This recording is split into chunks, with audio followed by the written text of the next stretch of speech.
Hi riders, Dean here from TRU Motorcycle Reviews. What I'm here for today is I'm here to offer an honest and unbiased appraisal of my new bike, 800MT-X CFMOTO, been released a couple of days ago, purchased with my own money.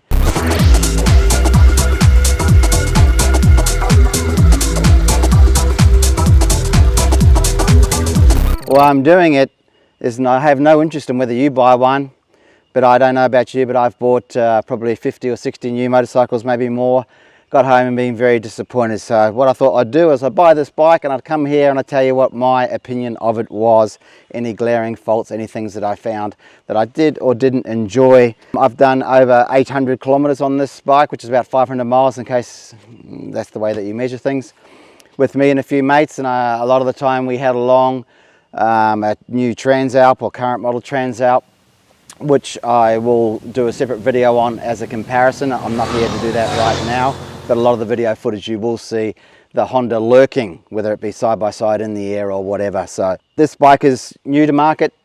It's priced fantastically in our market, 15,000 Australian dollars, loaded with features, but is it any good?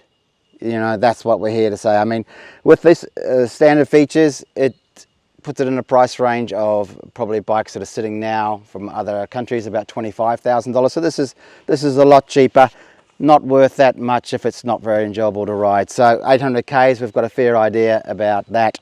What's this bike like to ride? So pulling up at the dealership, jumping out, paying my cash, jumping on the bike, riding away. There was no surprises. The seat height is relatively high. Please check that and all the specs. Foot peg to seat height ratio is a little bit less than what I find ideal. Also, the foot pegs are set back a lot further than most other bikes that I've sat on and ridden. This was also commented by 3 of my other riders that have also seated and ridden this bike. As you can see, it may not look on, but when you sit on the bike, the foot peg is quite rear mounted. That's the most annoying thing that I found about this motorcycle. The seat is comfortable, it slopes down a little bit at the front, but I done a 3-hour ride on it yesterday, no real problems. The controls are wonderful, set out, all laid there, nice and easy, feel good. Foot peg positioning, as I said, is too rebel for me, but the peg size is quite comfortable. It's a great bike to stand off. I felt very comfortable standing up on the bike. The tank's quite large at the back, nice and easy to grab. This feels good when you're standing. When you're standing, because the tank's a bit wider than that, you can grip, you can hold on a bit better. I actually prefer this when you stand to that. Yeah, see, I prefer this. Do you? Yeah. That's probably because I'm a bit taller, 6 foot. Yeah. This to me feels like a super DR. Yeah. Yeah. You know? Oh, that's way lighter. Yeah. Like, this feels like. I don't know if it is lighter on specs, but this feels way heavier. This feels like it's come down from an Africa. Yeah. This feels like it's come up from a DR. Yeah. That's the way I do it. Yeah. The view over the top was easy, and at all times the bike felt incredibly stable. That can go for road and off-road. This bike weighs in it, over 200 kilos, a bit over 200 kilos. It has a large fuel tank, but the weight's kept low. Nevertheless, the bike felt planted, really planted on the road and off-road. It actually felt, I was very surprised about how stable and safe I felt on the bike.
The tyres on the bike look very much like the Pirelli tyre.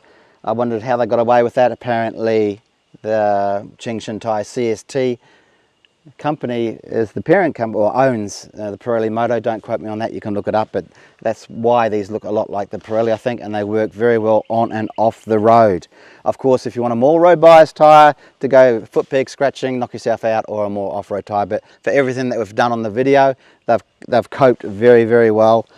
Everything from wet tarmac to the dirt that you'll see on the footage.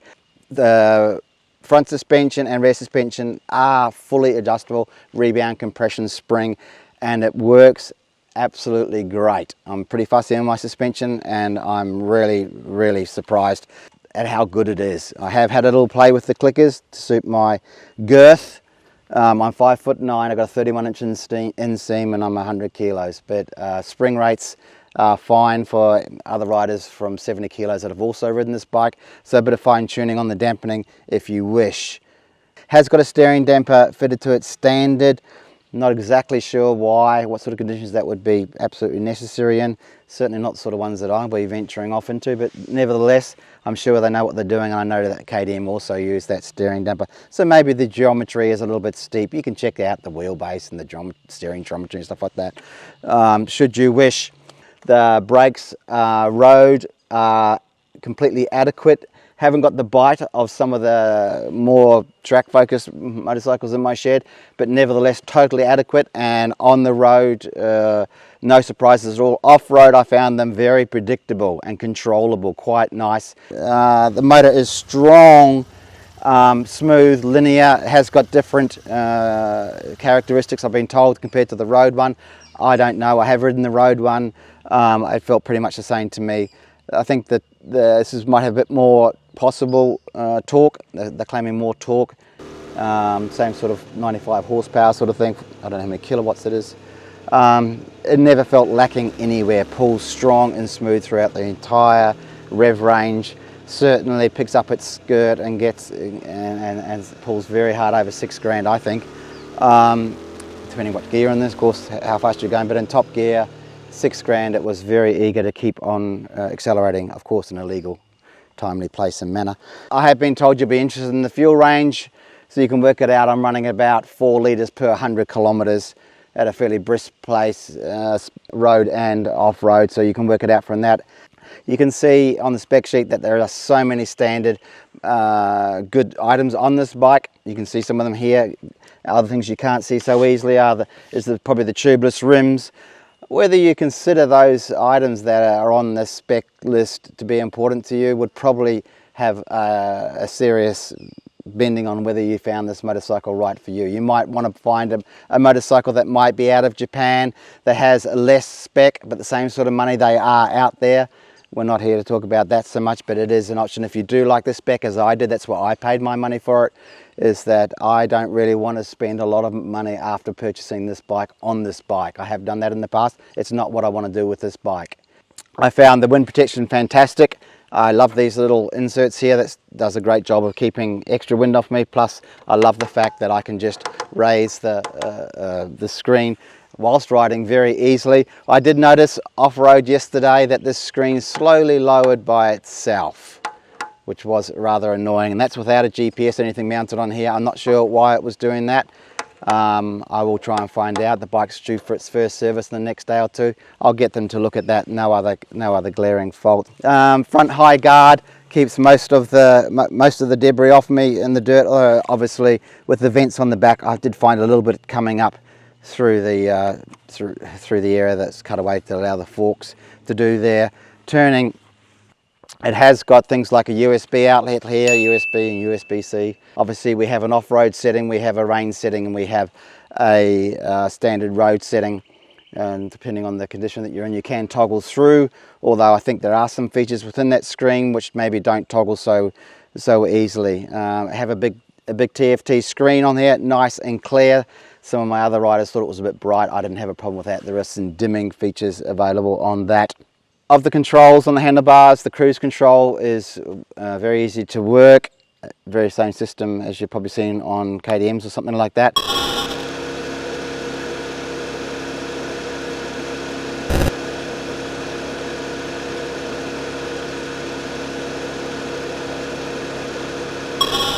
works perfectly. I think the fueling, like so many other bikes out there these days, is set on a little bit lean. What that transpires to me is that sometimes the bike hunts a little bit. That is on cruise control. You can feel the bike surging a little bit. It happens also on very small throttle openings on a lot of bikes these days. Apparently this is caused by emissions. Not enough to worry me, but it was noticeable, and I wanted to mention that. I remember back in the old days, because I've been riding bikes 49 years, that we used to have to talk about things like the horn and the mirrors. Well, I can tell you the horn is pretty average at best, and the mirrors are nice and clear at all speeds. It has got a little bit of under seat storage, simple access to the air filter. Pop the seat with the key, 3 screws, air filter comes straight out. Don't try and buy one right now, because I just tried to do that yesterday when I picked up the bike. I like carrying those sort of spares. CFMOTO didn't have any in stock in Australia right now. I would like to say this is rare, but unfortunately, having worked in the motorcycle industry for over 40 years, I can tell you that this is really the way it goes these days. Quite sad. The oil filter, once they found the part number, because it wasn't listed on the internet yesterday, they did have in stock, probably because it was the same as the current model MT800 that is out. I don't know what else to really talk about apart from the fact that, do I think this is a bike that you can hop on and ride as described pretty much anywhere? I have had new Transalps, Africa Twins, V-Stroms, Tiger, all in the last few years, and I can confidently say that there's nothing on this bike that would make me think to not put it in at least the league of all those other bikes. I think it's an absolute outstanding first result, but that's separate. I just think it's an outstanding motorcycle, and I'm very, very pleased with the purchase. I'm looking forward to getting the first service done on Monday or Tuesday next week, find out what's going on with this screen up and down. I did have a talk to one of my engineering mates about the foot peg position. He seems to think that it would be a very easy job to mount those foot pegs a bit further forward, so I'll be looking at doing that. I'm very grateful to say that I won't be having to take it into a suspension shop to get any suspension done. I won't be having to get any electronics added to it. They're all there, you know. And and at this sort of money, I've had a Transalp, current Transalp. I can get very easily $5,000 spent on that thing to bring it up to this spec of this motorcycle, and I don't have to do that today. I'm so far very happy. I don't think there's any surprises, which is great. I think anyone that has read all the information out there will be very pleased with the purchase for the intended purpose of this bike. I think it will do it. I'll leave it there. Thanks, over and out. Thanks, riders. If it's all right with you.